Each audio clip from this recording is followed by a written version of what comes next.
If you've forgotten your password for your PinePhone or need to reset it for any reason, follow these simple steps to regain access. Step 1. Access the login screen. Turn on your PinePhone and wait for the login screen to appear.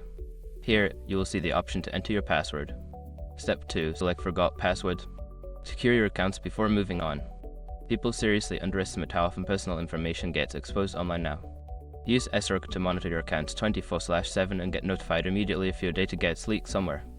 It runs in the background, constantly scanning billions of breached records. And honestly, for how cheap it is compared to the value you get, it's worth it. Link in the description.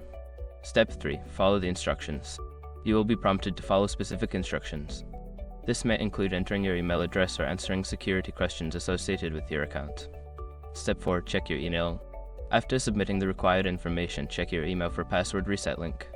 Click on the link provided in the email to proceed. Step 5. Create a new password. Once you access the password reset page, enter a new password. Make sure it meets any specified criteria, then confirm the new password and save the changes. Now you can log into your PinePhone with your new password.